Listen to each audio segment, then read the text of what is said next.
Hello students. तो आज हम आरबीएसई 8th क्लास का 16 चैप्टर पढ़ेंगे जो है लाइट।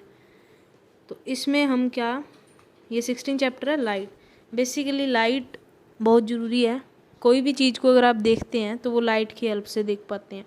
जैसे अगर आपको माउंटेन देखना है या कोई रेनबो देखते हैं या ट्री या रिवर या प्लांट्स, तो वो आप लाइट की हेल्प से ही देख पाते हैं। बिना लाइट के आप इन सब चीज़ों को नहीं देख पाएंगे। ठीक है, तो ये आपके जो फर्स्ट पैराग्राफ है उसमें यही समझाया गया कि बिना लाइट के आप कुछ भी नहीं देख सकते। What make things visible.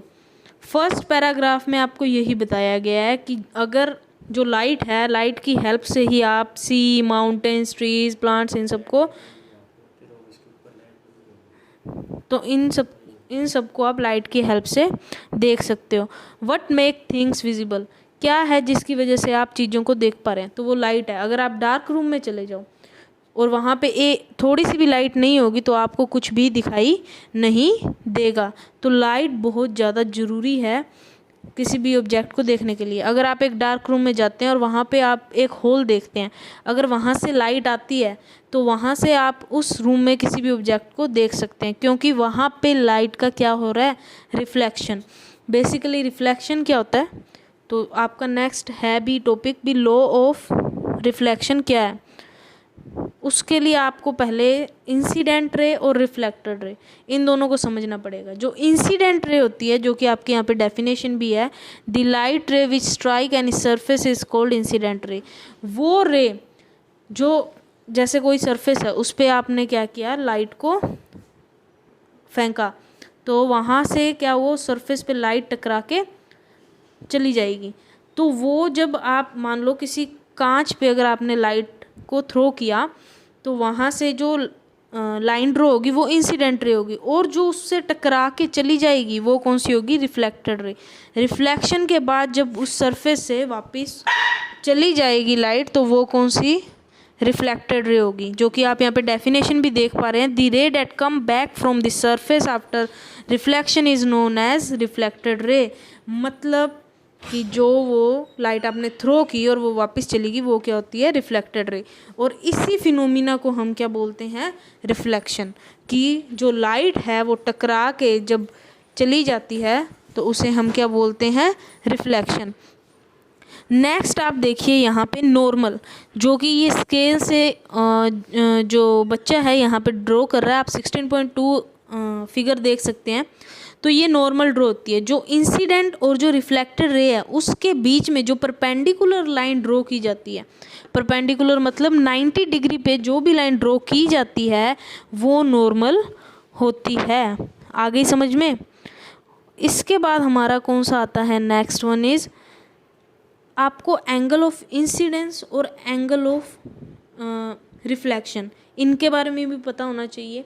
Angle of reflection क्या होता है और एंगल ऑफ इंसिडेंस क्या होता है बच्चों, आपके यहाँ पे डेफिनेशन दे रखी है, the angle between the normal and the incident रे is called angle of incident. मतलब नॉर्मल जो परपेंडिकुलर लाइन है और जो आपने लाइट थ्रो की है किसी भी सरफेस पे, फॉर एग्जांपल आपने मिरर पे लाइट थ्रो की और उसके बाद आपने नॉर्मल ड्रॉ की, उन दोनों के बीच का एंगल होता है एंगल ऑफ इंसिडेंस। और उन दोनों के बाद जो फिर टकरा के चली जाती है लाइट और उसके बाद जो एंगल बनता है नॉर्मल और रिफ्लेक्टेड रे के बीच में, उसे बोलते हैं एंगल ऑफ रिफ्लेक्शन। जो कि आप यहाँ पे डेफिनेशन देख सकते हैं, the angle between the normal and the reflected ray is known as angle of reflection. 16.3 figure आप यहाँ पे देख रहे हैं। यहाँ पे आपको एंगल ऑफ इंसिडेंस और नॉर्मल के बीच में, इंसिडेंट रे और नॉर्मल के बीच में आप आई देख पा रहे हैं, तो ये है एंगल ऑफ इंसिडेंस। फिर आप नॉर्मल और रिफ्लेक्टेड रे के बीच में आर देख रहे हैं और वो होता है एंगल ऑफ रिफ्लेक्शन। आपको यहाँ पे ऊपर आपने एंगल ऑफ इंसिडेंस लिखा है, वहाँ पे इसका सिंबल है एंगल आई, और एंगल ऑफ रिफ्लेक्शन का एंगल आर। अब आपको यहाँ पे दो लो होते हैं रिफ्लेक्शन के बेसिकली, जो आपको पता होना चाहिए। पहला यहाँ पे लिख रखा है, angle of incidence is always equal to the angle of reflection.